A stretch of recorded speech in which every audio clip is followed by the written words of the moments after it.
pretty she.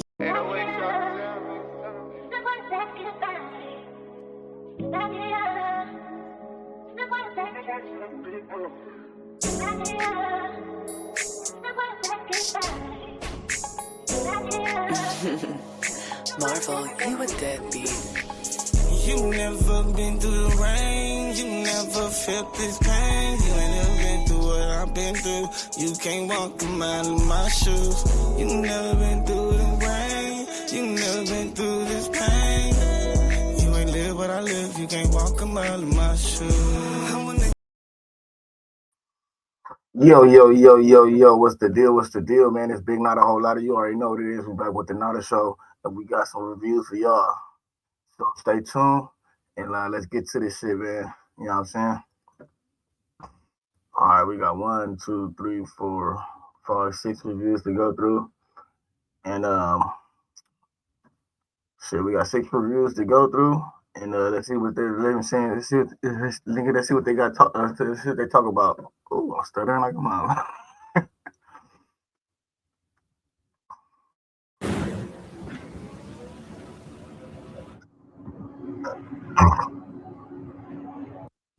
All right, so Doughboy. All right, the first one is Doughboy got Sporty Face fired, or is it fake news? I think we did this one already, but we're gonna do it again. Oh no, let's just move to the next one. Let's move to the next one. Yeah. Blueface tour is completely falling apart. We're gonna have fun, everybody. All right, y'all. So I'm gonna do a quick one. This is more So this one is Blueface tour completely falls apart. And let's get to it and see what's going on. Traditional reaction video. We're reacting to Munchie B on this lovely Friday evening, right? And he's talking about how there's been some drama on Blueface's Fresh Out of Love tour. Now, of course, you know, I had plans, for those of y'all that have been following with the daily post, I had plans to react to Whack 100, getting into a squabble that led to like venue security pulling out AR-15s and getting everybody back into the building. And then according to him, more shit went down, you know, or whatever. But you know, Whack is on tour, so I guess they're not gonna do the damn Adam and Whack show until the tour is over, or whatever they got going with that, because you know, Whack off, he don't got no Discord or nothing. He ain't about to work the phone that good. He'd be on Clubhouse all motherfucking day, but he can't call into his biggest money earning content, which is the Adam and Whack show. He can't call into that to give the people, you know, an hour and a half. But he can be on Clubhouse and riding around being tour manager. So, of course, when somebody who's always at the center of some drama is your tour manager, your tour is probably going to have some drama. So let's see what Munchie has to say about all this. That's see what Munchie got to say about all this. Let's go into it. Been going on. Whoever support him, right? But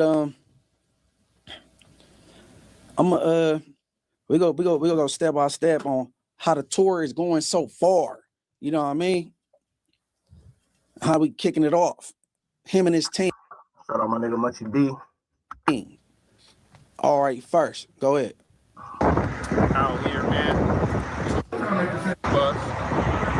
Ready to slide the fuck up out of here. You dig me? Feel me? Out of here. Tour shit. Month. Woo. Y'all gonna have a month of me? Let's do it. East side. East side. We always go do this shit. Yeah. Whatever. Stupid. Okay. He hopping out the black truck. You know what I'm saying? Y'all see the luggage and all that. About to get on the tour bus. He's very happy. Now, this man's supposed to be security. Security. He wouldn't be securing me. He too happy. No, that's a fact. Why is security doing selfie cam facts updates about, you know, the tour's whereabouts and shit? What are you vlogging for, my nigga? You are not hired to be a vlogger. You're hired to be securing the premises and securing the artists and whatnot. That's crazy. But then you got the person that hired you hopping out the truck all up in the video, looking shorter than ever too. Gosh dang, that angle didn't help. But you know, I would expect, you know, Wack to rule with an iron fist the way he acted about everything else. And he says, you know, his team moves militant. My team is like the Navy, like the Army, all this shit.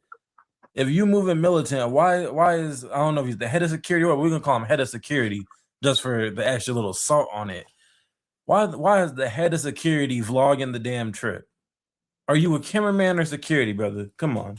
But to me, you about to go party or you about to go to work? I'm perplexed, right? Now, oftentimes when he's That's crazy as fuck though, but you know how niggas do it. Niggas be so happy that, you know what I'm saying, they finally on, you know what I'm saying, they finally going somewhere, you feel me? So rappers get in trouble, when it be trouble in paradise, man, the rapper don't be the issue. It'd be the entourage. It'd be the supporting cast, the people around them. You know what I mean? Now, when I ran across this video, I'm like, man, what's up with this dude? Like, I'm like, whatever. And then I'm like, whatever, I just waited it off. All right, next one. East side, back bracket. Yeah, we back at it. We back at it. See that? You know what I'm saying? Yeah. Tour time. Stupid. We're gonna have fun, everybody. Come fuck with the yeah. Hello. Imagine being able to build anything just by thinking about it. Meet Base 44. Hey man, he sound like a backup dancer. East side, back bracket. Back bracket.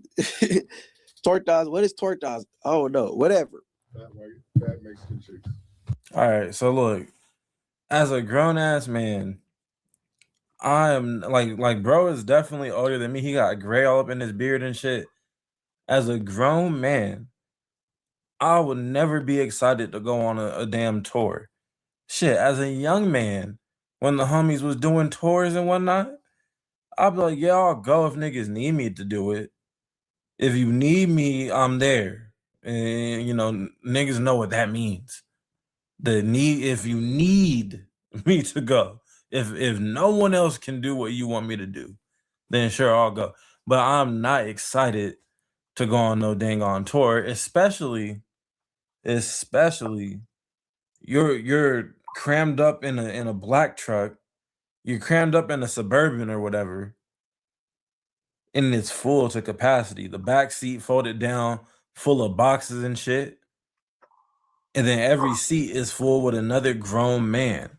That's not fun. After a certain age, I'll say after about the age of 19, heck, maybe even 20, you know. Because when you're 20, you get a little underage drinking and you get a little yak in your system and everything fun. Fuck it. I ain't even supposed to have this little fireball on me right now. But once you're 21, ain't nothing fun about going on no damn tour. And they're touring the country, I think. I don't know. I didn't look at the tour dates and shit. But I would assume they're making their way around a little bit. They went up north, right? Stopped in somewhere in Oregon. That's when the little drama happened. And then now, well, no, hold on. So they went from Oregon and then shot down to Utah? That's a weird tour. That's a weird tour, actually, like, because that's the stop that I just seen. Everybody's moving to Kick, by the way. All the Twitch streamers are moving over to Kick.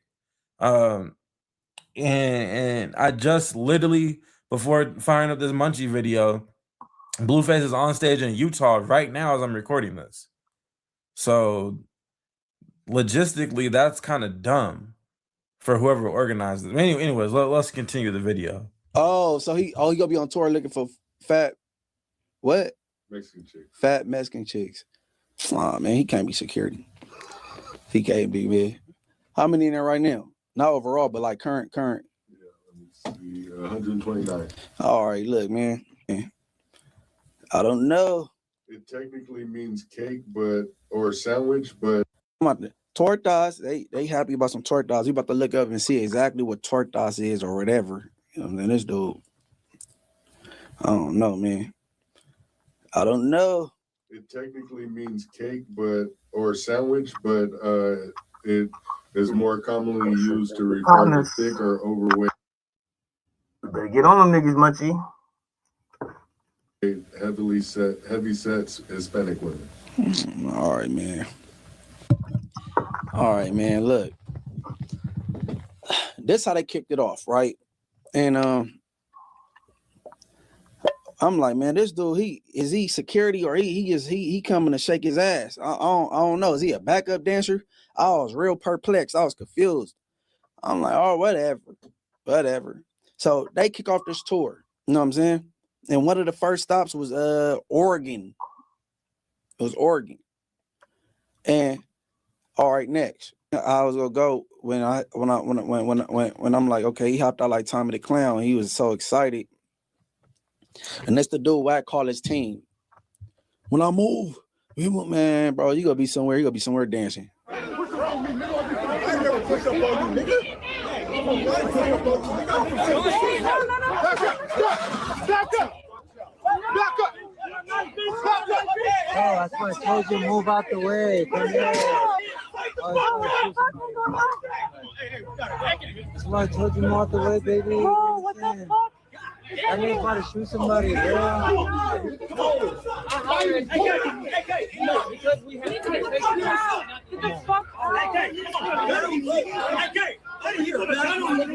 Bro, I just got shot by what? Is that White 100? Is that White 100? Huh? Is that White 100? Yeah, that's what I'm trying to tell you. That's what I'm trying to tell you. I thought it was Fortnite.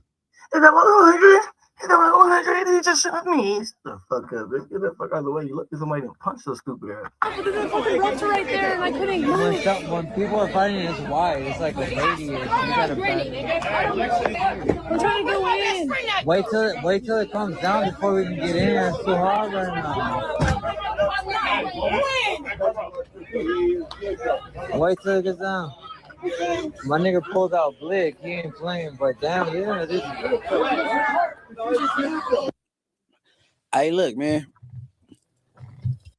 Since you're already playing games anyway, why not earn some free rewards while you're at it? All you need to do is download Buff, let it run in the background as you play. For one, why is Wack outside why is you outside your artist event getting into it, people? And where's your security and where's your artist security? This quote unquote team. Where's they at?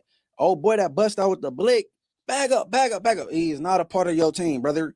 Well, what's going on? I'm like, okay. This all right, so they finally have found the like Munchie's tech person finally found the clip of the fight outside the venue, and he's kind of saying the same thing that I said, right? Which is Wack is always on no jumper bragging about how militant he moves and this and that. So if you move so militant, why is it that someone is able to get up on you at the venue and press you? Man, they should have had to get through 10 niggas the way he be talking, right? But we seen, I'm assuming this is where Munchie is getting to, is we seen how your head of security is moving. He out here talking like he on a damn Sexy Red song, like he looking for the hoochie daddies or something, right? You talking little zesty woo from our New York niggas, like he might drop some ass in the middle of Crip walking, or he's saying blood and stuff, but y'all get the point. He moving kind of crazy, and on top of that's supposed to be who's in charge of things. And if you're such a boss, bro, I ain't gonna lie. If I'm in Wack shoes and I get pressed in person on a fucking tour stop and I have a head of security, guess what? By the following stop in the tour, I'll have a new head of security, because obviously you got a lot of cracks that niggas is slipping through. You too busy looking for the fat bitches, which is what I think they looked up the definition of what a torta is, as far as the slang term, the derogatory term that's used towards overweight Hispanic women. It's y'all know what it is. But the actual food torta is actually busting if it's the right bread. A lot of times the bread be fucking it up, but if it's fresh ingredients plus the right type of bread, tortas are fire. But yeah, so the torta thing comes from this picture I'm gonna put on the screen right here, which is the stop that the confrontation happened at had nothing but fat bitches. My bad, y'all. I was doing my thumbnails for the upcoming video, so my bad. Outside lined up to get in the venue. Nothing but it. You got nothing but sports, nothing but content, and nothing but obesity at the Blueface tour. And people are calling it the bar tour because he's like playing all these small venues and whatnot. I'm not gonna lie. When I was still in my concert going days, I enjoyed the small venues more than the big venues. So I get that. It's just I don't know if Blueface is the type of artist that I would be paying money to see. If the tickets is about $10 and I'm just walking by the venue and it says there's still tickets for sale and I don't got shit else to do, then yeah, I might pay and just, kind of lurk in the back and see what his stage presence is like and whatnot. But I'm not the type of nigga that's about to pre-order some Blueface concert tickets. That is just he ain't making the level of music that I want to see live. All right. I kind of have an elite list of concerts that I've been to. Only a handful of concerts in my life, but all of them are like fucking amazing, legendary concerts, except for one. One I thought was gonna be legendary, but I'll just name drop one that I've been to. I went to the Frank Ocean Channel Orange stop, the Channel Orange concert in LA at the Wiltern. So it's a smaller venue, saying that Frank Ocean could probably play stadiums, right? But the nigga ain't gone on tour since. He don't really perform live since.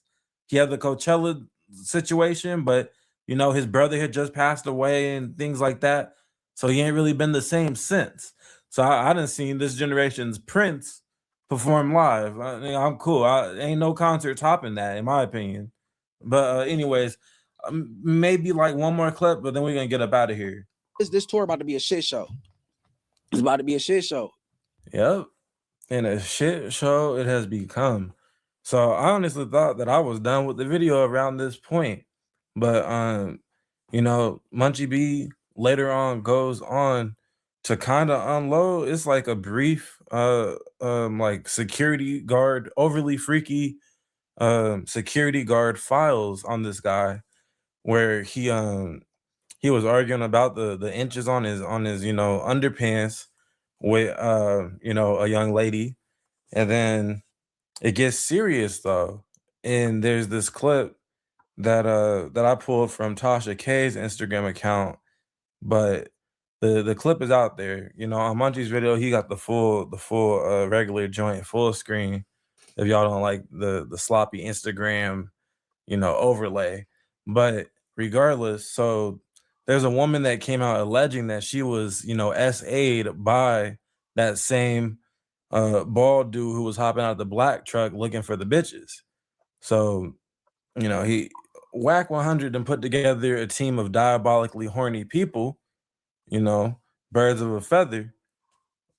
Whack out here, in the Cash App rooms allegedly being real horny.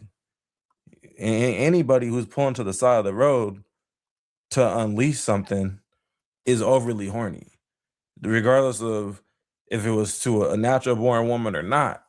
I don't know. That's your own business. But what became everyone's business is that you pull onto the side of the road, becoming the new moniker Whack Off 100 or Jacked 100. There's a couple of them out there, and this is the person though. It all spins back to the unprofessionalism.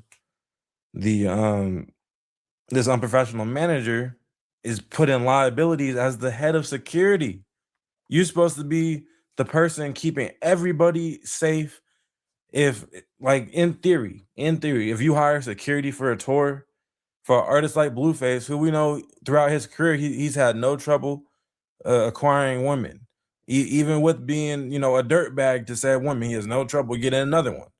So you're supposed to protect him from situations like this, not be the reason why the situation is being attached to his name and to his tour. Man, for real though, but we're gonna get to the next video. Cause we already 16 minutes in. We'll get to the next video. Munchie B exposed Dope Boy for snitching to Whack 100.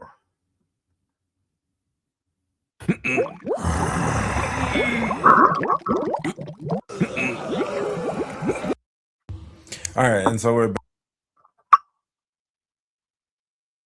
So this one is Doughboy snitches. Munchie B exposes Doughboy for snitching to Whack 100. And we'll get into this video right now. Let's get that. back with another one as promised. And this is the one that I was saying at the end of the last video, that this is kind of a fireable offense right here, at least if, Adam's consistent with why he fired Lush. It's getting pretty similar. It's just Doughboy is speed running all of this.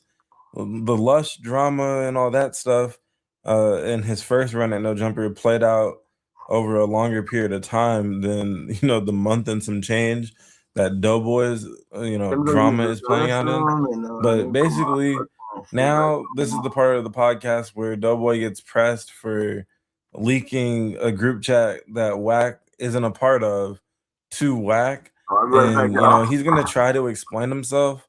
But honestly, I think his explanation is bullshit, which is why Munchie B is going to get pretty upset with him throughout this clip.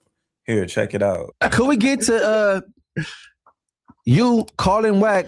I knew we were going to go back here. Yes, we can. No. I like it because this was very upsetting. So me and Whack, but guess you said. Well, what just happened? Why though? Why is that? I want to know, why did you have to be prepped for some PR shit for some shit that have nothing to do with you? Let me tell you, because I come off as the resident glazer, the resident Whack defender. Anything that I say that doesn't absolutely condemn it is going to make me feel like I'm just kissing his ass. So you ready you prepared? No, I just was like, how do I? Because I don't even want. I didn't even want to talk about it, but I'm like, I know it's going to come up. How do I respond? So I was just hitting him up on some. How should I respond to this? Because and I wasn't leaking sensitive information to him from the group chat. What I was saying was, man, they're attacking me in this group chat. Nobody likes me. That have nothing to do with what's going on tour. Attacking you have nothing to do with that, bro. Specific to the things that Whack hit Adam mad about. And let me explain to the audience what happened. Is so that basically in the No Jumper group chat, we had an extended conversation about the Blueface tour. Mm-hmm. On the Blueface tour, I mean, there's a I'll just say what is out there. There's a video of a girl claiming that one of Whack's homies R-worded her on the tour. We're probably going to talk about this more in depth tomorrow, I would assume. But then also there's a clip of Whack going onto the tour bus. To his credit, I actually like this move. He goes onto the tour bus. That's crazy. That's crazy. There's a bunch of hoes on there, and he says, "Hey, we already got 3 allegations on this tour. I don't want all these girls on the tour bus or whatever," which probably is a smart move on his part. So we're talking about that. And, on my end, I'm definitely not saying that I believe it. I'm not saying that anyone is certainly guilty. I'm not saying that I hope that anything bad happens to anybody involved. Now, there may be other people in the chat who don't feel so fondly of Whack, who are basically, kind of rooting for his demise or whatever. But then, fast forward, because we're having that conversation at, like, let's say 5 p.m. All of a sudden it's 7 p.m. and I get a text from Whack, and it's a screenshot of him on the phone with Doughboy. And he says, "What the is Doughboy talking about? You're attacking him about I have rape allegations? Bro, why would you even play with my name that way?" That's a lie. Okay, if this is true, what the is this? Could you hold on? Could you first start off? Hold on. That's a lie. No. Tell Whack that's a lie. And then I said, we were talking about you saying that there were 3 allegations from the tour. Whack said, allegations on who? Bro, ain't no allegations on me. What the bro? Don't play those kind of games. This ain't content. This is slander. You got Whack putting people off the bus. Adam, me to you, I don't even ride on the bus. I know what's going on out here. I ain't rode 1 mile of a bus, and I won't do it. I said, we talked about the clip of you saying that there were 3 allegations. And then he said, yeah, there were 3 allegations. We all seen them. True or not, I don't know. I tell them all to do the same thing. Call the police. I don't harbor sex offenders. I have 40-minute clip of me and one of them and me telling her, whatever. And then I said, Doughboy is a retard. Our conversation in the group chat was just all of us discussing the news, not us assuming anyone was guilty. Obviously, I don't want anything bad happening to Third, Blue, or you. All right. So Doughboy had his, you lied to me, Lush moment in a way where he misrepresented what was going on in the group chat over the phone to Whack. So the reason why I think that Doughboy probably did lie or misrepresent the truth is kind of layered. So one, he keeps on saying how he was drunk. That was his main excuse.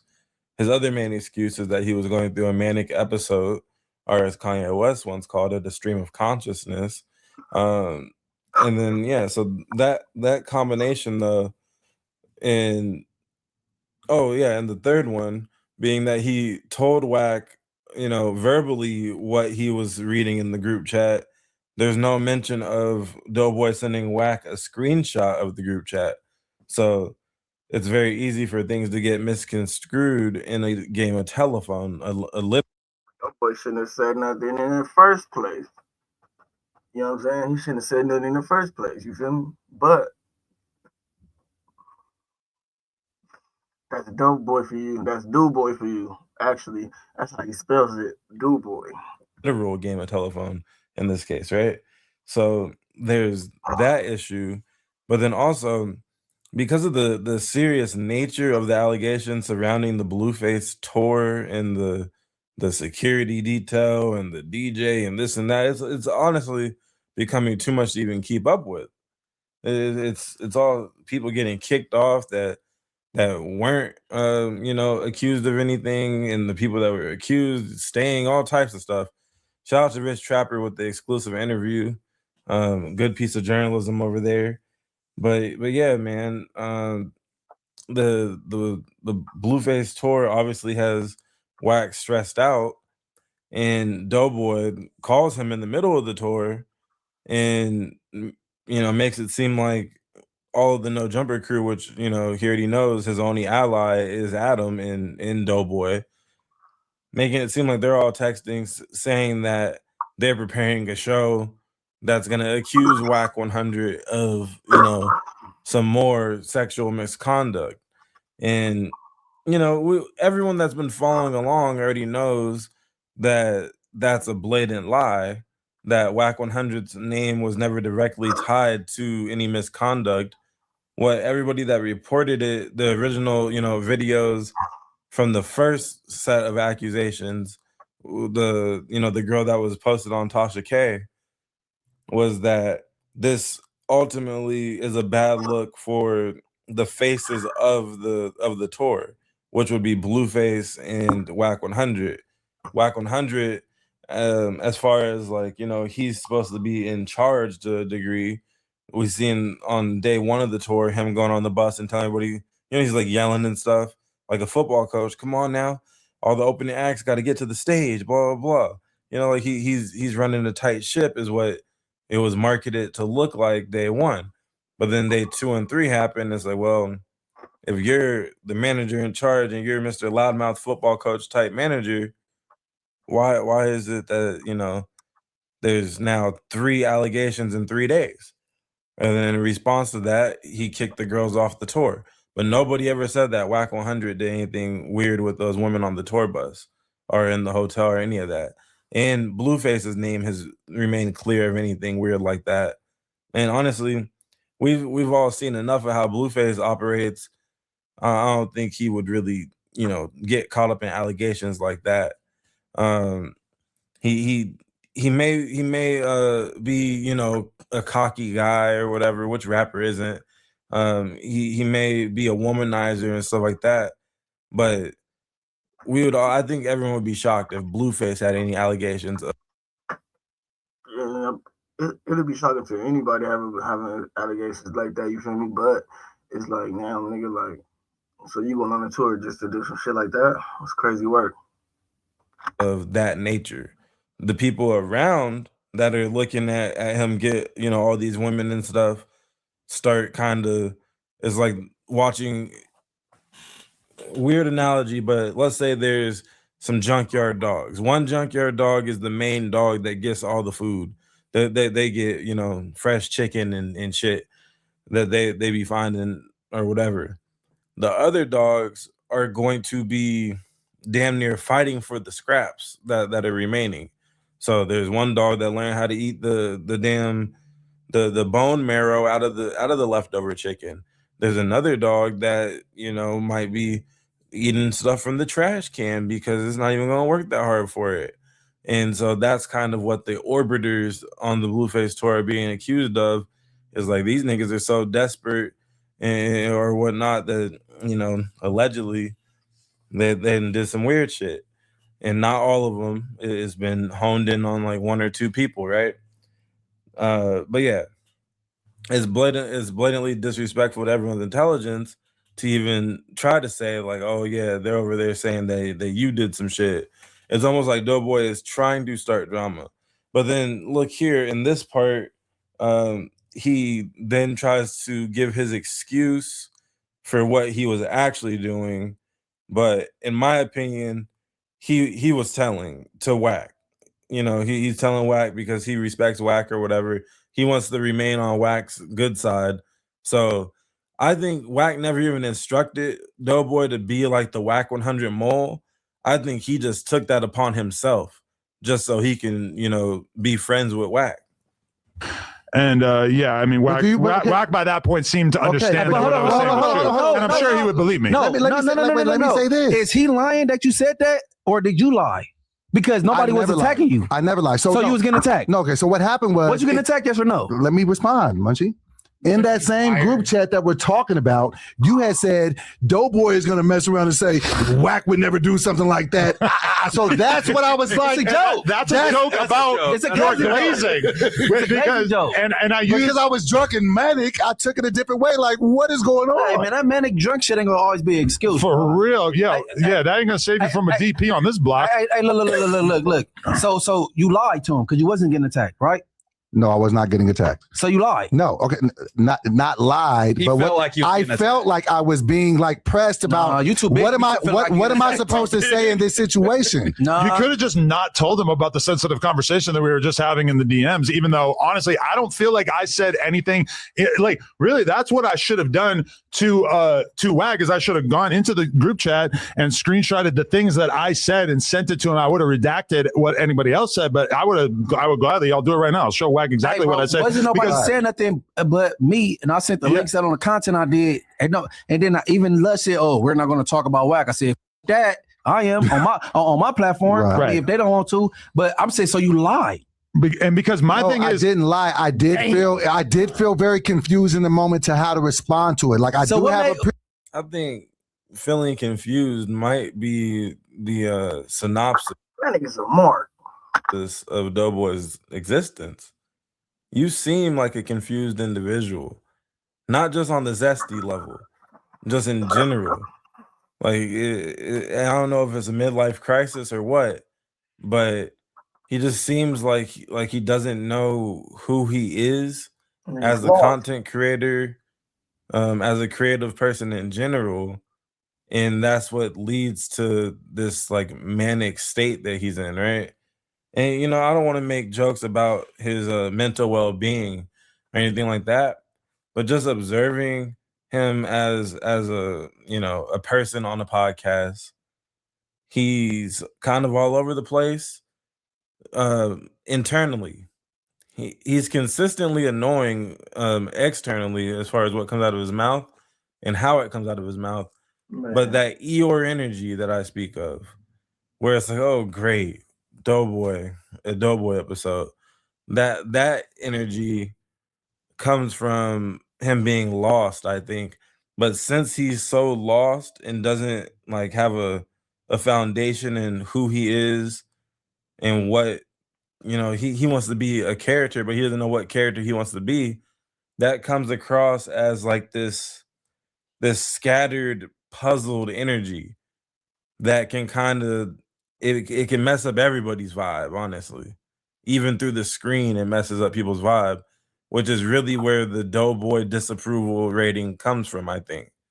It's his scattered energy that has no direction. It's just a bunch of negativity swirling around internally, and it's jumping through the screen. Existing relationship with Wack, and I didn't want to make him look bad with my response. He's a big buff Paru, bro. Why do you think you have to protect him? He's all right. It's not about protecting him. It's just about I didn't want to respond in a way to make him look bad because I view him as a friend. So you call him and say, hey, what should I say? I called him on some big bro shit. Like, bro, how do I respond to this? Because it's gonna come up. I don't think it was about Wack. How do I respond to this? It's crazy. You can't think of what you want to say on a podcast. You a grown ass man, nigga. Get the fuck out of here. Cuz. You have to call and run your line. See, this is the problem. This did they hire a script writer or did they hire a podcaster? It's like he's writing down the things he wants to say on certain topics. I'm willing to bet he's even approaching it like it's a rap song in a way, where before he even comes into the No Jumper studio, he's already memorized what he wants to say on a certain topic, which is why he's often sitting at the edge of his seat waiting for people to be done with their point so he can just get off what he memorized.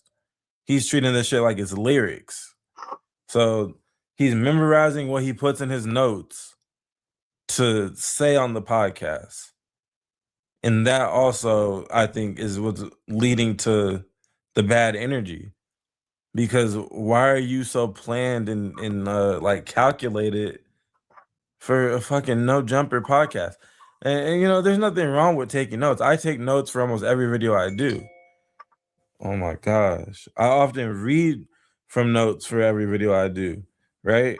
Not this one, but a lot of them, at least a list of bullet points, you know? Nothing wrong with being organized, but just like with a lot of things with Doughboy, he overdoes it. He's overdoing preparing. Remember, this is the same guy that watched his Nick Cannon No Jumper podcast thing back 30 to 40 times, which is downright despicable. There's no podcast that needs to be watched back 30 to 40 times in 1 week. I think the average, not even the average, the more than average podcast viewer probably has watched back their favorite podcast less than 30 times in their entire life. You might go back and watch something maybe 5 times over the course of a year if it was really like that good of an episode. But even then, you got to let that shit breathe. There's new content out every day from so many different avenues. That's fucking ridiculous. I don't think that's why he called it. It wasn't about Wack at all because Wack is not accused. Wack is not accused. Somebody else is accused. But it reflects on Wack because he's on the tour, obviously. No, Stick to the direct. It's the same way like this, Munchie. But hold on, he's saying that somebody said some essay allegations was on him. Right. That's the text he got. So let me quantify it like this. It's the same way. If you went on tour because you got a project coming out called Trench Babies this weekend, shout out to that, right? Hey, bro. No, seriously, right? Hear what I'm saying. Listen. Hear what I'm saying. When I ask questions, smash that like button, people. When I ask a question, I just want a direct answer to the question. I'm trying to give you a parallel to make you understand me. He can't answer directly because he did some janky shit when he called Wack. He misrepresented something allegedly. And now he's trying to lie his way out of it, I think, or at least try to, wrap his little bullshit up in a nice little gift wrap. Because if not, why is it taking you so long to just say, yes, I told Wack what was being said in the group chat, or no, I didn't tell Wack what was being said in the group chat. We were talking about something else, and it came up. But it's like that doesn't even make sense. There's no possibility that makes sense other than Doughboy leaked. Man, none of that shit could that come out of his mouth make sense, cuz on the set. This nigga is weird, man. Adam need to get that nigga up off that motherfucking platform before something happens to that boy. Private information to Wack, and that led to Wack calling Adam and yelling at him for a little bit. Yo, what's up, bro? Wait, is this that new game? A little bit more. I don't need no diaphragm, like, you know what I'm saying? No, that's in a woman. No, but listen to what I'm saying. Good. If I was in a situation, because you are my friend, right? If you went on tour and if somebody in your entourage was accused of something as egregious as what Wack's entourage is being accused of, and if I knew that I was going to get questions on it about a podcast, as your friend, I would call you and be like, Munchie, what am I supposed to say when they ask me about this? They already think I'm sucking and ass kissing. What should I say? Well, you are always, D sucking and ass Yes, you always D sucking and A kissing. kissing. So yeah, that's your fault, Ben Simmons. But also, you know what everybody has done up there, or at least has referenced, other than maybe Moose, and I think Munchie also, because Munchie doesn't really hold back. If it's your turn in the news cycle, it's your turn in the news cycle type thing.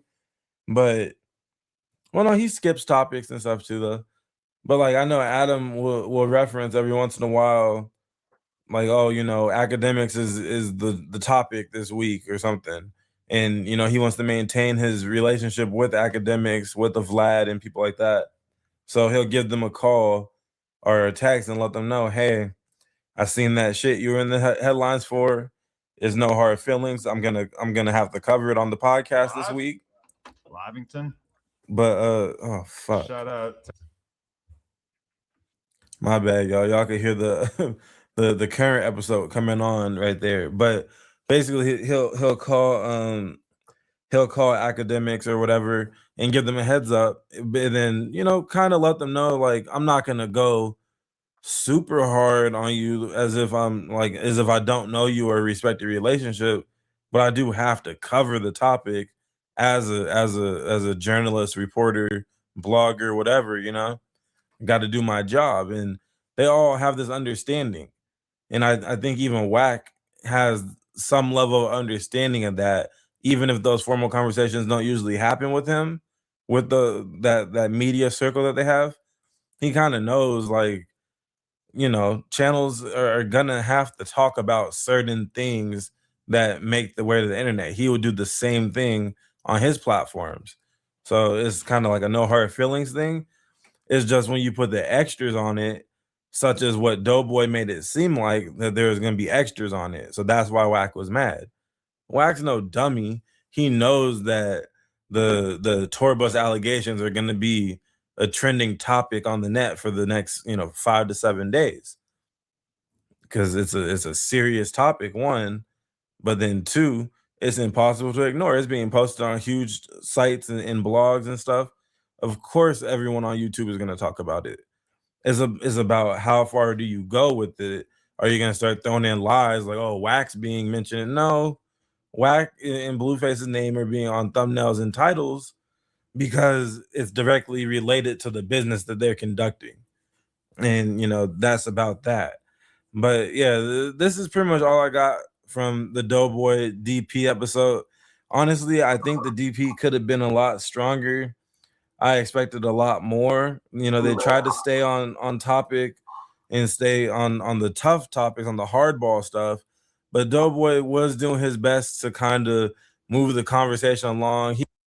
Yeah, man, that shit was weak, man. That shit got on that nigga bumper. But we about to move to the next video. All right, y'all. This one is Wack 100. Well, Jack 100 almost fights on stage at Blueface show. So let's get into this video and let's see what's going on. All right, y'all. So I got a quick little story for you all today. And, you know, basically there's a new development in the Blueface traveling circus that's managed by Jack 100. It seems every stop of their West Coast bar tour has, you know, some type of controversy. The most recent stop was Arizona, and Wack got into a confrontation on stage, this time with the owner of the damn venue. That's right, folks. We got the content. But before we get to that clip, I just want to go over a few establishing clips. The first is Blueface looking annoyed by Wack 100's presence.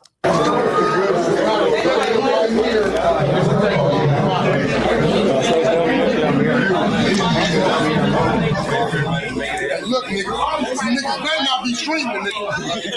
Let me find out you niggas be streaming. You know what I'm saying? Oh, hell no, I don't like this streaming. Little motherfuckers better not be streaming. What you don't know that bitch? Do me. Don't move me. All right, what the lady was? Look at that nigga Blueface face. Jet far. You see that, yo? That eye roll may seem like a nothing burger or, you know, a small deal, but I think it's something. we'll be able to look back on that if the troubled duo decides to part ways anytime soon. And now this next clip, still backstage, shows the owner of the bar introducing himself to Blueface, and everything seems pretty chill. How you doing? Nice to meet you. It's my club. I appreciate you coming through. Lit. Love the space, buddy. Thank you, man. Mind if I get a picture with you, brother?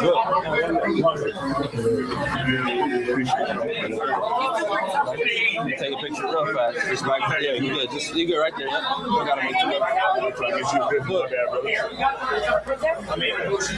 Is it really heavy? So yeah, pretty chill interaction, right? Well, next up is the clip that we all love to see. It's Whack 100 taking another L. So for some of this, I'm gonna have to do color commentary because it is a concert after all. And even though the audio is pretty bad, I'm not gonna take the chance with songs that are possibly on DSPs. And on top of that, the best part of this clip isn't audible anyways. So you'll have to use your lip reading skills regardless. But the owner basically says, "I own this club," and then he reiterates himself. And when he reiterates himself, he says, "I own this club, bitch." And I would assume he follows up by saying, "I'm not getting off the stage, blah blah blah." But yeah, so this is still very early in the night, and the bar owner, who's probably too excited about the place being packed, was on the stage doing too much actually. And Whack went ahead and tried to redirect him to the designated area, but he's not going for it because he owns the spot after all. So really what we have here is two bald egos, or bald eagles if you will, colliding, which leads to a near fight. To Wack's credit, he did approach him by seemingly asking for him to simply move to the correct space. Not all this, roaming back and forth on the tiny little stage, but also to Wack's credit, why is Blueface, even performing at a venue like this? Why isn't he performing at proper venues? There's nothing wrong with the small venue tour, but this isn't a ballroom or none of that. It's a damn bar and restaurant. Just like damn near every stop on this unprofessional shit show of a tour. But yeah, to cap off the clip, someone decided to throw a whole drink at Whack mid-fight. So there's also that. All right, so now these next two clips, I just want to, show how the venue is set up, which is really the problem here. This is such a bullshit venue that there's makeshift sections, all right? And these are on the stage, these makeshift sections, and also to the side of the stage. And the problem is for the people in the sections to leave, they have to walk directly behind the performers. So the greedy owner's solution to this was to put security there to make sure the drunk people hold their piss a little longer until a pause in the performance. That's just dumb all around, right? You know what else is dumb though? In this clip that's coming up right here, DW Flame's big ass is one of the opening acts. And so the side note here to watch is just watch how the crowd isn't rocking with DW at all. This is embarrassing. Shout out Arizona, I'm gonna come to the crowd and put it right ready. Y'all ready to turn it up one more time? Let me hear y'all say dead homie. Arizona, make some noise for DW.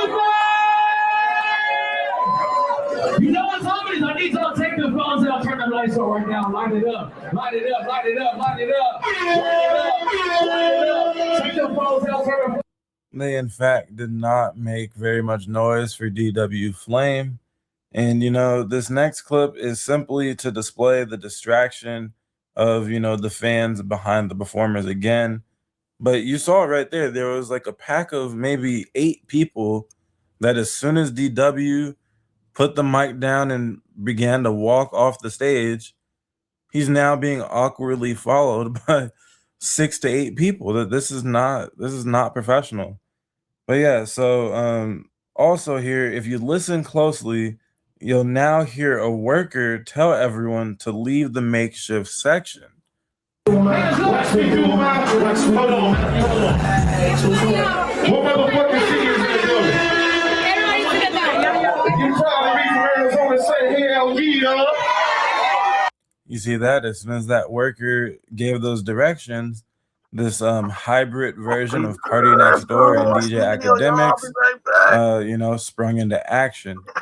But yeah, there you have it. Whack 100 almost squabbled on stage at the damn Blueface concert, all because he was too busy eating fried chicken backstage instead of, being out front and seeing the makeshift section get formed in real time. You could have avoided all of this if, the manager would have been out there at some point before the show instead of, getting on your last remaining artist's nerves. You should have had those sections removed before any artist ever touched the stage. That's too much liability. And really, there's no artist that wants a bunch of randoms behind them on stage. That should be for a shit show tour members only. And, the bad manager should have handled things in a professional manner when he did have to confront the owner. Now, we're going to end on that note. But for those of you that are watching this on Saturday afternoon, which is when this video is dropping, if you want to, you can stop by and watch the Brand Risk boxing/MMA stream with me on stream tonight. We'll be doing a live reaction commentary thing because, another one of Wack's artists is, out here about to embarrass himself. None other than Ray J will be participating in an MMA fight later. All right.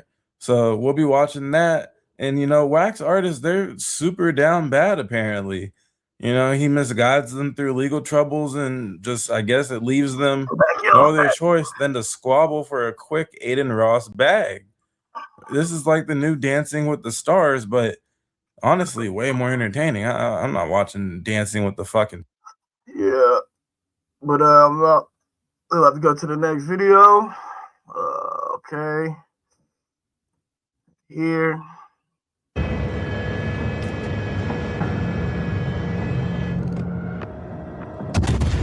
How many times has TMZ? Yep. It's the next video. This one is called Adam snaps at Lush, calls him an unk, and things get heated. So let's see what's going on with this, and let's see what's going on with that. We're gonna get into it right now. Let's go. He's been wrong. They're the first people to report everything always, but they're doing some type of research. But they're very rarely wrong. And that's really, what I'm saying. Yeah, throughout this possible. and everything, we have had to look to TMZ for the actual story, which is scary. But it's not scary because they actually do real journalism. Everybody else is just reacting to shit. But they're considered like a rag column. But they're not really when it comes to breaking news. Yeah, they're always pretty much right. But still, they're definitely a credible source. Lush is trying to smear them out. They have like a 99% correct rate. No, because that's an unk normie take. And Lush sometimes segues into unk normie. That is not an unk. Yes, it is. Wait, why is it? Why is it? Why? You defending TMZ. When has TMZ been wrong? When has TMZ been wrong? Like they're notable essentially examples. They are the modern equivalent to the grocery aisle. Example. What do you mean? Example. Example. What? No, maybe the articles, but the news that they report, this person died. Yes, they actually died. Lush, oh my! Tell us something, something, dude. Tell us something. They're literally reporting on entertainment news, but they're not. They do. That's part of what they do. No, they do that, but comparatively, so you're to say that they're as credible of a news outlet as you just keep moving the goalposts. No, we're not. Let them land. No, I'm not. So we're gonna say they're equivalent to MSNBC. Did anyone say that? No, don't compare Who them. said that? You just made Rush, you just made something up so you can debunk it. You know this is bad potting. You made something up to debunk it. Argue with what I said, not some made up you just came up with. All right, so reiterate what you said. Give us some reiterate what you said then, because I said that for the most part, TMZ is very trustworthy. They break tons of news, and they have a reputation for getting things right and being first. Are they ever wrong? Yes. Is it very, very few and far between? Yes. And you cannot argue with what I just said. For the amount that they report. I don't and I'll gladly go through the biggest misses that they've ever had. I don't inherently have a problem with that point, but my point they ain't a 90 percentile. Yeah, I think so. They got a Beyond all that, what they are is essentially like a rag publication. No, they're not, and you can't justify that. Wait, what does that mean? What is rag comparison publication? to MSNBC? Why are you comparing them to something you made up? News. But They're entertainment news. But you just decided to compare them to that. We did not say that. But that's what they are. They're like the Inquirer or the Star Magazine. You're putting it against a bigger. Yes, they are. The Inquirer does not purport to be telling the truth. They do. They're blatantly making stuff up to be entertaining. It's like comparing TMZ to the Onion. No, absolutely not. The TMZ Onion is a parody. The Onion is a parody channel. Star and the Inquirer are salacious entertainment news. They're tablet. What is your favorite AI? So I can ask this question to it. No, go ahead. You ask. No, but I just want to give. I want to give it to you. Phrase it however you want. Is TMZ? Right. But what does what does the rag publication mean? Wrong? I'm not just saying that they're not a what does rag publication mean? They're definitely I don't know. All right. So we asked I said, is TMZ generally an accurate and trusted source? Which, by the way, we're wasting time talking about this instead of talking about the actual topic. And Gemini says TMZ is accurate and often the first to break major celebrity news, but it's not a traditional news organization. The outlet operates on a tabloid model, frequently prioritizing sensationalism. And what I'm reading does not exonerate you in any way. Multiple of the same phrases. They are saying, okay, Lush, you're ignoring the part that you don't like. They have a highly effective network of sources, often scooping mainstream media outlets on celebrity breakups, legal troubles, and deaths. And when they report a major story, they usually back up their claims with concrete evidence like court documents, audio, and video and footage. So can we please stop having this stupid waste of time argument that is a complete and total unk take, and you're really disappointing me. It can be a tabloid, but be reputable, I think is what we can agree here. Like it can be a rag. And I love how people try to use the Kobe death as evidence. The Kobe thing is an example of how accurate they are because they were reported it before the family even knew. Yeah, that is how aggressive they are with their reporting. In reality, they literally use multiple phrases that I use to describe what they are. But the general consensus of what they said is in the total opposite direction of what you said. Yeah, you have parts right, but you're saying that they're wrong a lot. Yeah. So you can't justify that. I never once said that is 100% what you said. Go back and look at the tape. I did not once say they were wrong a lot. Daily Inquirer is a lot more wrong than TMZ. And Lush, consensus. You can generally trust the facts that they report on developing celebrity stories, but you should be prepared for a heavily biased or salacious tone.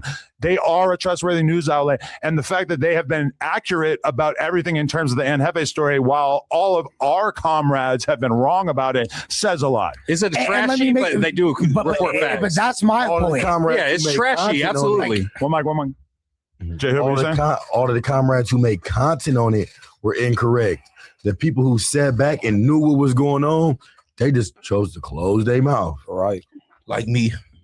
The reality is you don't get any points for just not talking. I never said they weren't. I never said they were. Look, a hard head make it so bad. Look, I never said they weren't accurate. You lost. No, really? Okay, put up a poll then. No, put up a poll. I feel we don't need to waste any time. But you didn't say that directly, but that was the sentiment. Okay, like we shouldn't listen to TMZ. This is the point that you need to embed into your mind. It is 2026. When we mention TMZ, we do not need to hear Uncle John, the Papa John's delivery guy over here, tell us that TMZ is not an accurate source because obviously for the most part they are. That nigga hot, he getting hot now. An accurate source. You did. No, I did not. That's the only thing that matters. We don't care about it being salacious. But you haven't been able to substantiate anything that you were saying. Really? Well, we're still waiting. What have they been wrong about? I didn't say they were wrong. You did. What I said. Now you act like we. No, he said. Yes, yo, lushy face. It's lushy face in this. Hey, make a poll then. Make a poll then. Make a poll then if you're popping it like. But I already asked for sure. Make a poll. The poll doesn't matter. I asked you for your preferred AI. You told us you didn't care which one we used. I don't need to. And it accurately backed up what we were saying. Whatever mechanism y'all need to do to. Because we're gonna move past this, but Lush, in the future, please don't do the TMZ is fake news thing. Okay. Again, that's not what I said. We just wasted 10 minutes talking about this. Why we don't need to further provide a platform for him to spread his own takes. Hey, I'm gonna just say one thing before you move on. Right, and everybody knows it. That is a distortion of reality. I only got one thing. I only got one thing to say about this before we move on is that was kind of crazy that they used Tania and they little thing against Diddy, bro. That shit was crazy. Oh, so that was inaccurate. You're talking about chocolate underbelly?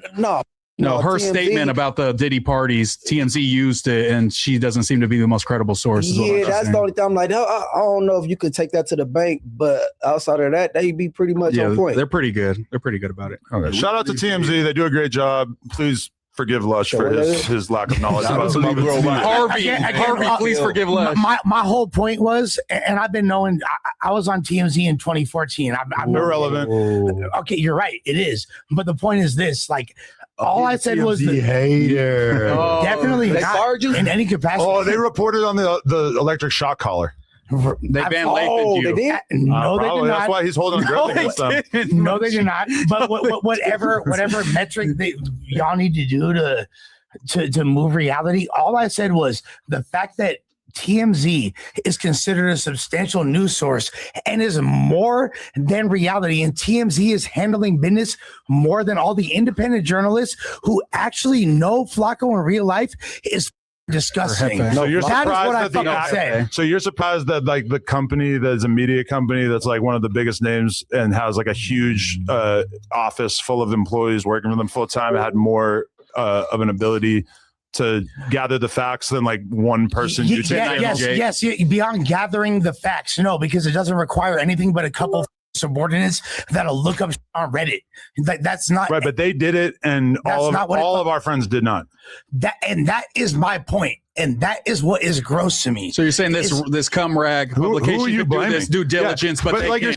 you're on TMZ, you're supposed to be on our friends. Yeah, on Flacco. I'm sure, and I wasn't. The only logical thing to be drawn from this is, our friends in the YouTube space need to do a better job when they're reporting on this because TMZ just absolutely wiped the floor. But he's saying the bar is in hell, is what he's saying. The fact that he's saying the bar is in hell. TMZ is the bar is insane. When just maybe unless something's dramatic has happened in the past few years that I'm unaware of, TMZ is a celebrity news gossip. But TMZ, they're pretty accurate. TMZ has the reputation for being at the absolute forefront of reporting on breaking news. I don't think I've seen you ever lose it. You trying to take that away from me is insane. And look at how much time we just wasted talking about this. We're supposed to be talking about Anne Hefe. We can't even get a Anne Hefe clip because you want to argue about the most obvious ever.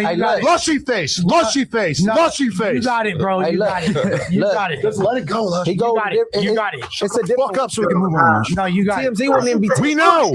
Lushy face. It wasn't no jumper calls. That's what put it in their market. Yeah. You know what I mean? For sure. That's the whole for the reason. celebrity angle, right? Yeah, but we getting up out of here though. We about to go to the next video. Let's see what the next video is. The last video. All right, Miss Society. The noble right says comply. The people say I. No.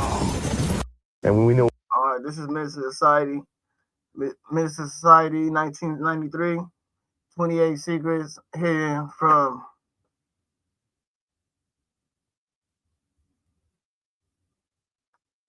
We had to do damage control from the start because people would look at it as another hood movie. So we had to take, very precise care of it. In Minister Society, today it's like it won't die. Movie, iconic, great. But people come up to you and say, you raised me. 32 years ago, a film detonated on American screens like a live grenade rolled into a movie theater. No warning, no apology, just raw, unfiltered, gut-punching truth. Menace 2. Society didn't just show you the streets. It made you feel the asphalt under your feet, smell the gun smoke in the air, and hear the silence after everything went wrong.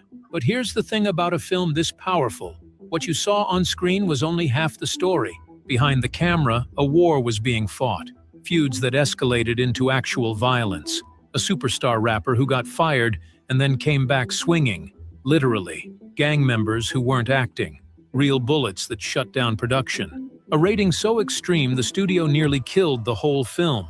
And two young black men, just 20 years old, who somehow turned all of that chaos into one of the most critically acclaimed debuts in cinema history. Today, we are going inside the film that changed everything.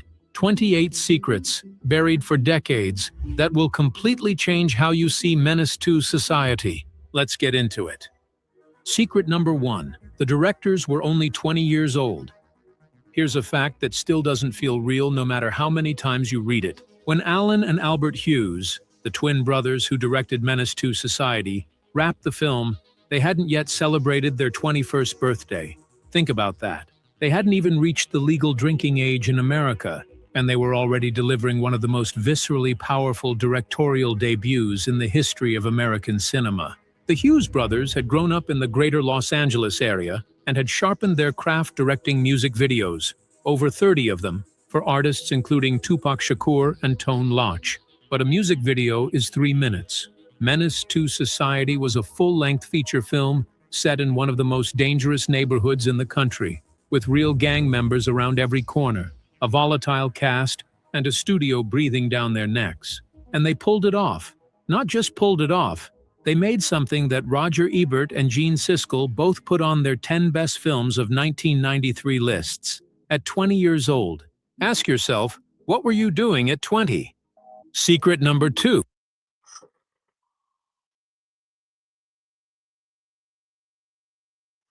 I got my first daughter. I got my daughter. In 23, I went to jail. Spice One was originally cast as Kane. Before Tyrone Turner ever set foot on that Watts set, the lead role of Kane Lawson belonged to someone entirely different.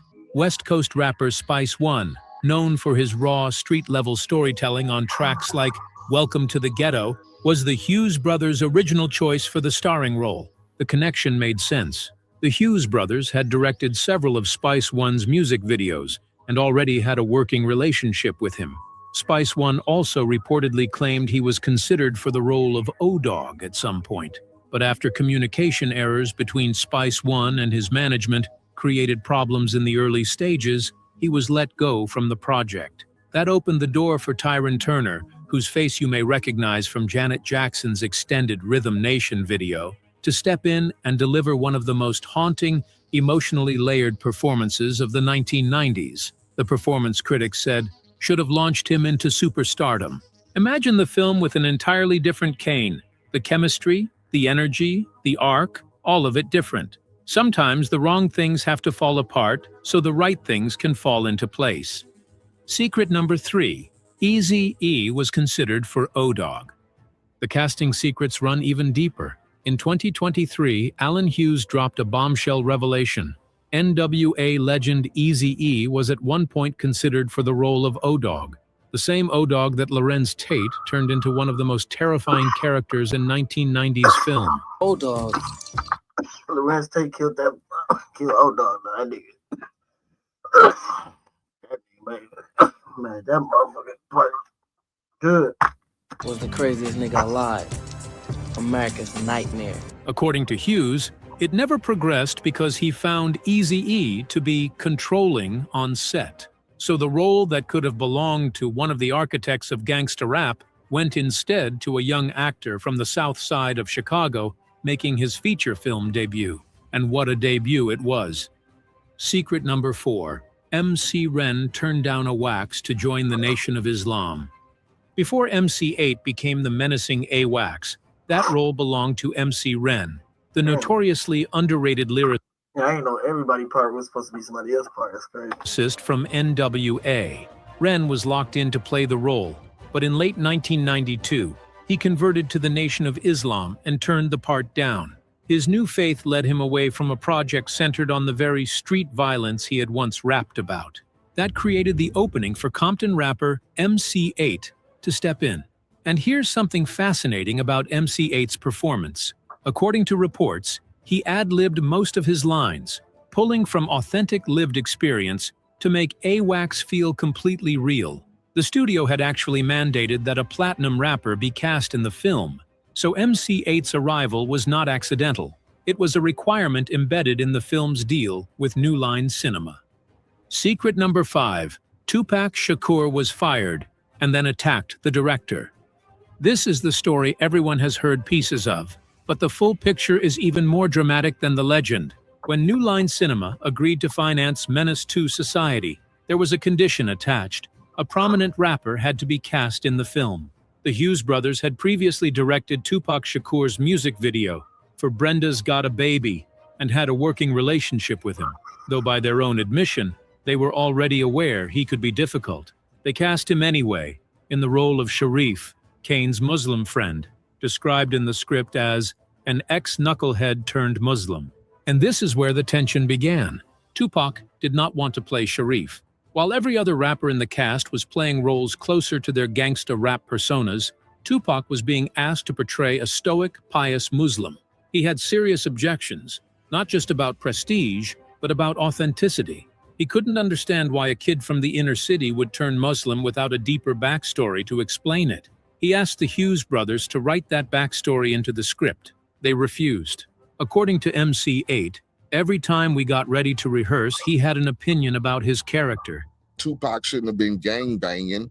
He wanted them to write in the script why he turned Muslim.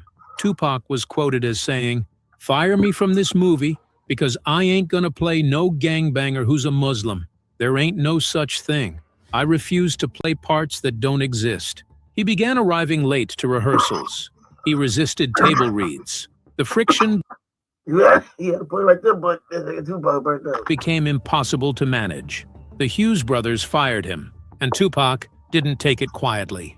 6 months after his dismissal, when the Hughes brothers were on set shooting the music video for Spice One's Trigga Gots No Heart, a track from the Menace II Society soundtrack, Tupac showed up with a large group of people. What followed was a brutal physical altercation.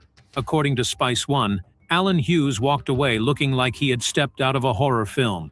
Tupac was charged with assault and battery. But what sealed his fate in court? Tupac burnt out. Tupac had gone on Yo MTV Raps and bragged about the fight on camera. That tape was played as evidence at his trial. He was sentenced to 15 days in jail. Years later, Alan Hughes, reflecting on all of it, said something that stopped everyone cold. If Pac had been in the movie, he would have outshined everyone. It would have thrown the whole axis of the movie off if Tupac was in it, because he was bigger than the movie. The greatest compliment, the most complicated eulogy. Secret number 6, the studio mandated Tupac's casting, and the directors didn't want him. Here's the layer that most people miss in the Tupac story. According to MC8, the Hughes brothers didn't actually want Tupac in the film at all. They knew his work ethic from the music video world and had their doubts. But New Line Cinema essentially made it a condition of financing. Get a recognizable rapper with star power attached. So the brothers cast Tupac in the smallest role they could, Sharif, the reformed Muslim, banking on the fact that his dissatisfaction with the role might give them an easy exit later. Whether that was strategic or just a practical compromise, it played out exactly as anyone paying attention might have predicted. Tupac was frustrated, conflict escalated, and eventually he was gone. The film survived. But the behind-the-scenes chess match between the studio, the directors, and one of rap's biggest stars was real, and nobody involved seemed entirely clean. Tupac went up there, crack got cracking here. EVE Online is a Secret number 7. Real gang members worked as security and extras. When the production of Menace II Society moved to the streets of Watts, the Hughes brothers made a decision that was either brilliantly bold or recklessly dangerous, and possibly both. Residents of the Jordan Downs housing project, a predominantly Crip-affiliated area of Watts, were hired as background actors. And to manage the security of the set while filming in that deeply territorial neighborhood, the production coordinated directly with members of the Grape Street Watts Crips. This wasn't a Hollywood set with fake tension. Real gang members were on location, moving through scenes, providing authenticity that no casting director could manufacture. If you look closely at the outdoor scenes in the film, you can spot people wearing blue and purple bandanas, not as costumes, but as the actual colors of the streets they lived on. The Hughes brothers understood something fundamental. You can't fake Watts. You either go there, or you don't go at all. Secret number 8. Rival gang members shot up the set. And sometimes going there has consequences. During principal photography at Jordan Downs, deep in Crip territory, members of the Hacienda Village Bloods showed up and opened fire on the set. Production was immediately shut down. For 2 days, the entire film came to a stop because the neighborhood rivalry that the movie was exploring had literally invaded the film itself. No one was reported killed. But the incident was a stark reminder that the world being depicted in Menace II Society was not a fiction for the people who lived it. The cast and crew weren't just making a movie about danger. They were inside it. When the cameras went back up, everyone on that set knew they were operating in a real war zone. Secret number 9. The film was originally heading for an NC-17 rating. When Menace II Society was initially assembled, the Motion Picture Association of America hit it with the worst possible rating for a mainstream commercial release, NC-17. That rating would have effectively killed the film's chances at wide release, blocked it from most theaters, and choked off any advertising. The Hughes brothers and producers had to go back in and re-edit scenes of bloody gun violence to bring the film down to an R rating. According to a Hollywood Reporter article from March 1993, those cuts were significant, the kind of surgical removal that changes the texture of a film even if it preserves the story. And here's the part that has never sat right with fans. A full prison riot sequence was cut entirely to avoid the NC-17. Not trimmed, gone. And here's what's truly maddening. Even the director's cut DVD and Blu-ray, which restored other content that had been cut for the same rating reasons, does not include the prison riot scene. According to the Hughes brothers themselves, that sequence remains off the table. Think about that. There are scenes from Menace II Society that no one, not even the most dedicated fans who own the director's cut, has ever seen. Secret number 10. A scene was cut because the actor was too gangster. Among the various scenes that didn't make the final cut, one stands out for an almost absurd reason. A scene was removed from the finished film because the actor in it was, in the words of the production, too gangster, and had no narrative connection to the rest of the story. No further names were given. No description of what the scene contained. Just the extraordinary situation of a film about gang life having to cut someone for being too authentically embedded in that life. It raises a question that the film itself constantly grapples with. Where is the line between authentic portrayal and exploitation? And who gets to draw it? Secret number 11. Twin girls with a violent storyline were cut from the script. The original screenplay included 2 female characters, twin girls, who would have been part of Kane's circle. Their role in the story would have involved robbery, and their inclusion would have expanded several scenes featuring Kane. But they were written out of the script entirely before filming began. Their absence is one of the film's quiet what-ifs. Menace II Society is, for almost its entire runtime, a story told from and about the male experience in South Central. These twin girls, had they remained, might have shifted the film's gender lens in ways that would have made it even more layered. Secret number 12. The liquor store scene shows the film crew in a mirror. Here's one for the sharpest-eyed viewers in the room. During the opening liquor store scene, that brutal, explosive sequence that opens the film like a thunderclap, a camera error made it into the finished cut. When O-Dog takes the Korean store owner's wife hostage, there is a ceiling mirror visible in the shot. And if you look carefully, you can see the film crew reflected in it. The people operating cameras, standing in a space that is supposed to be empty. Pause the film, look at that mirror. The fiction becomes reality, and the reality becomes fiction, all in one glance. Secret number 13. MC Ite ad-libbed most of his lines. The menacing, unforgettable presence of AWACS in Menace II Society was not entirely the product of a written script. MC8, the Compton rapper playing the role, improvised the majority of his dialogue, drawing from his real experiences and the authentic language of the streets he came from. This is a remarkable creative choice by the Hughes brothers. They essentially gave a rapper with no formal acting training the freedom to speak in his own voice, and what emerged was one of the film's most believable performances. The authenticity of AWACS is, in a very literal sense, the authenticity of MC8 himself. Secret number 14. A scene had to be dubbed because of air traffic. In the scene where Chauncey receives information about a car to steal, featuring Clifton Powell, the dialogue was completely unusable when the scene was filmed because of aircraft noise. The area where they were shooting was directly under flight traffic, and the sound was contaminated beyond rescue. both actors had to return and re-record all of their dialogue in post-production. What sounds natural and effortless in the finished film was actually a technical reconstruction, pieced back together in a studio after the fact. Secret number 15. The film's budget was only $3.5 million, and it made... Have you ever wondered how the world's currencies are traded? The foreign exchange market, also known as $30 million. Consider the financial reality of what the Hughes brothers pulled off. New Line Cinema gave them $3.5 million to make Menace II Society. By one account from a Hollywood Reporter review, the film may have actually been completed for as little as $2.5 million.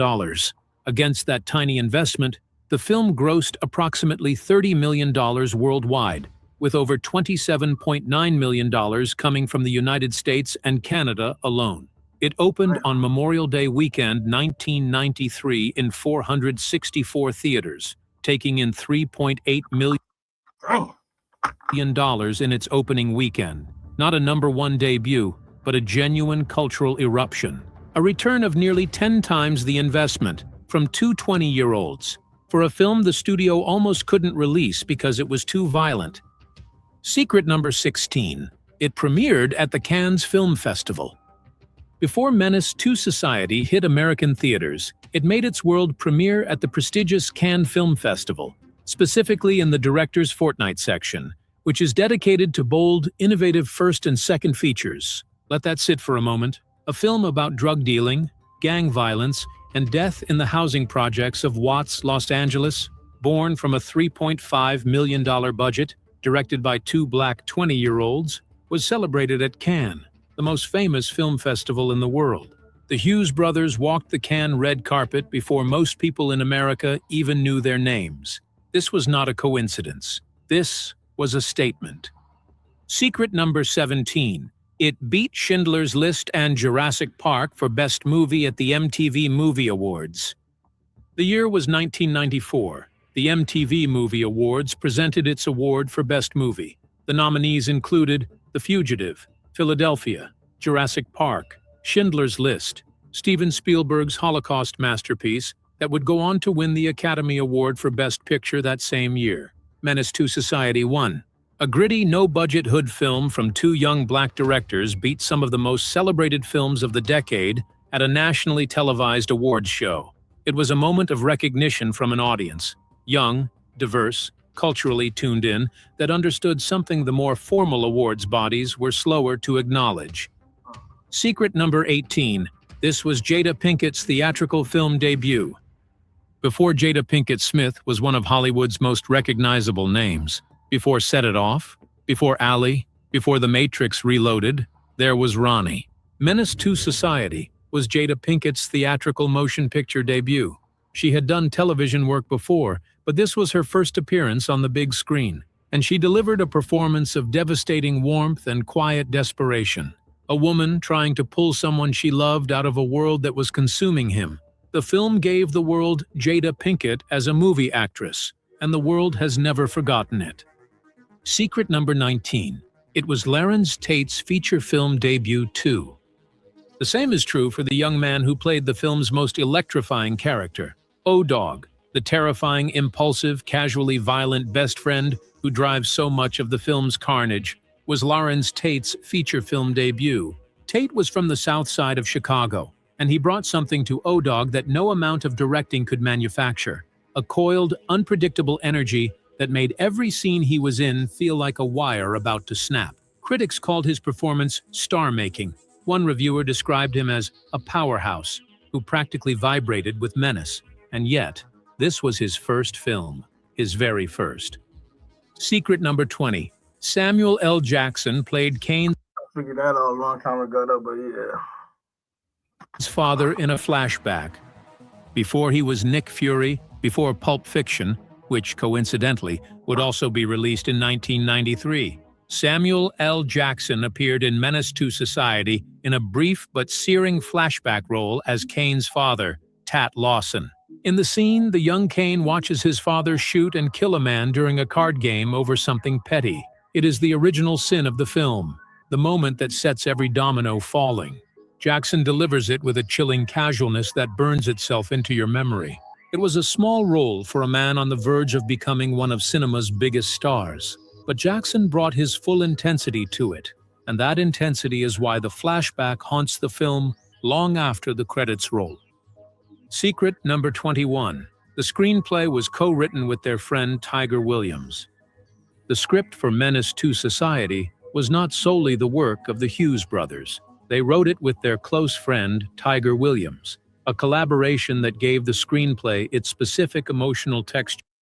Imagine being able to build an app with your name on it, just by thinking about it. Meet Base 44.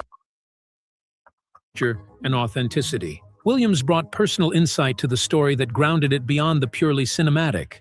The dialogue in the film has a quality that critics repeatedly flagged. It sounds like conversations that actually happened. Oh, hell no, man. Keisha, she gonna be at the motherfucking party, niggas? I'm on my faded. Not lines written for dramatic effect. The slang, the cadence, the rhythms of how people actually talked in South Central in the early 1990s that came from people who had lived inside those rhythms. Secret number 22.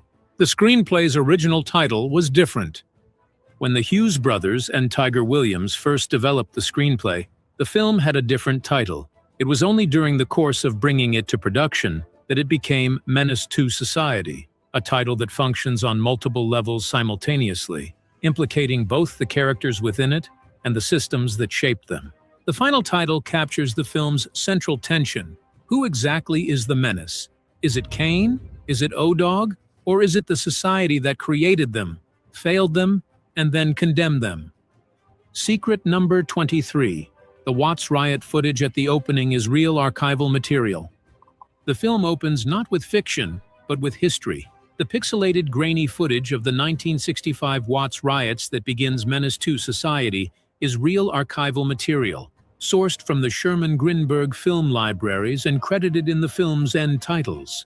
The choice is deliberate and devastating. It establishes that the violence being depicted is not new, not invented, and not isolated.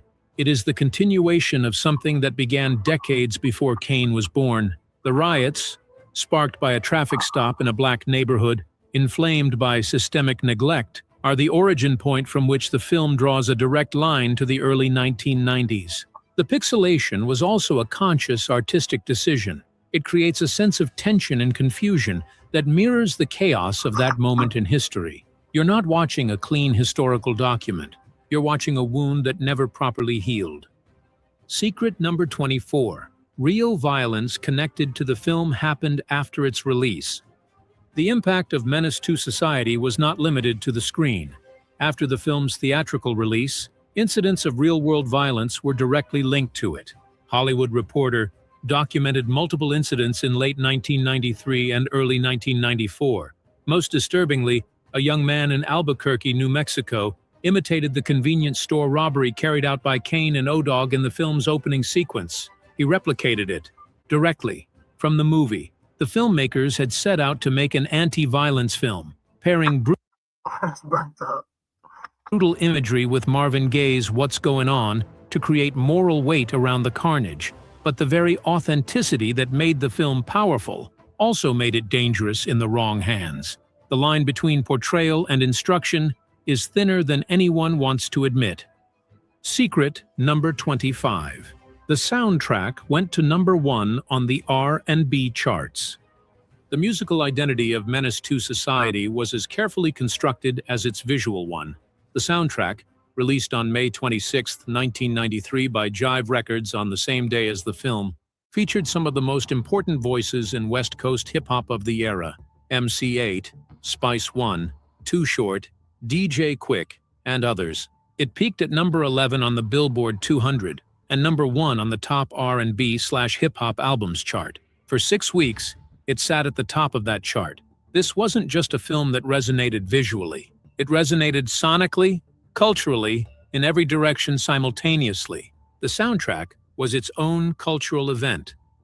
Secret number 26. The Criterion Collection released the director's cut on Laserdisc in 1994. In January 1994, just months after the film's theatrical release, the the Criterion Collection put out the director's cut of Menace to Society on Laserdisc. This was a remarkable sign of prestige.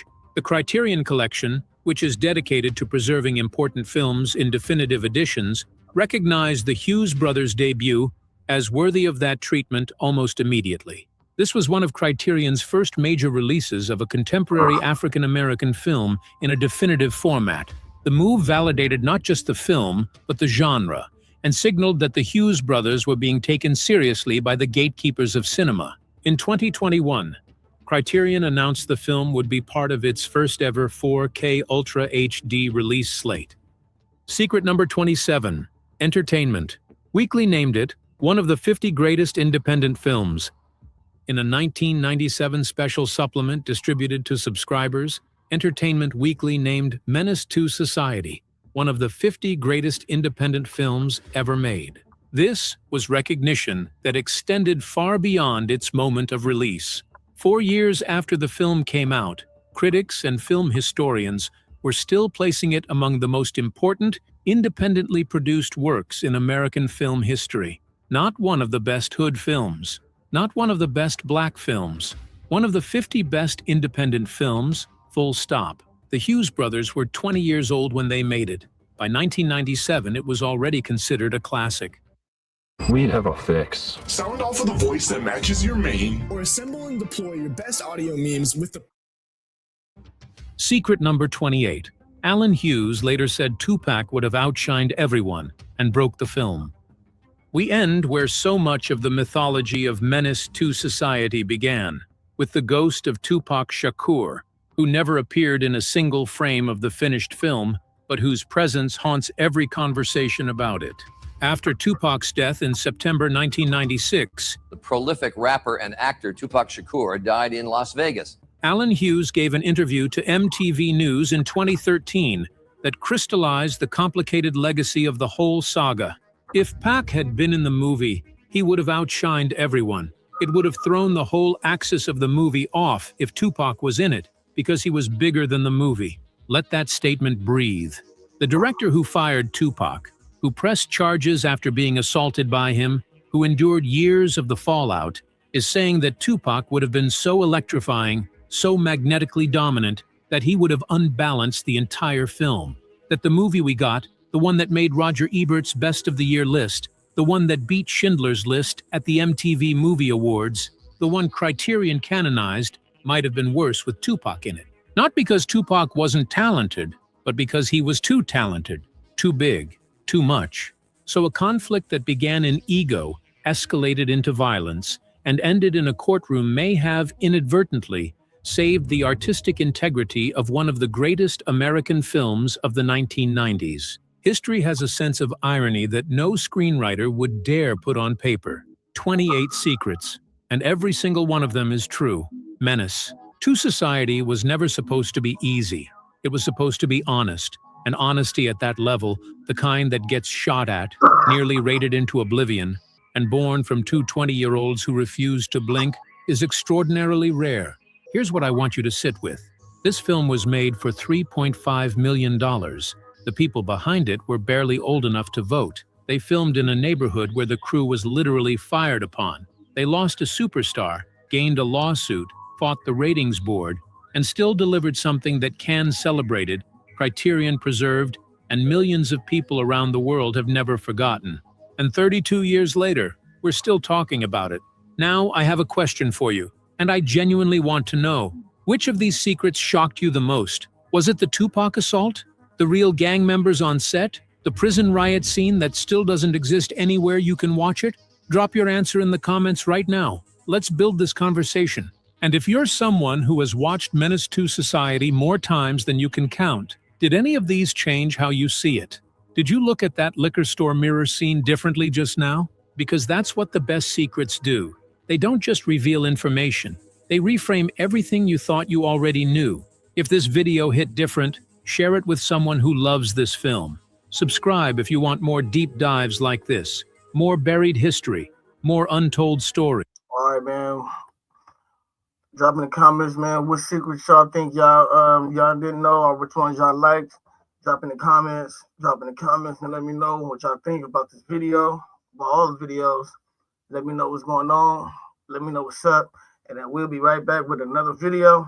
So y'all stay tuned. And y'all stay with the Nada Show. You already know what it is. Big Not a Whole Lotta, man. And we gone, baby.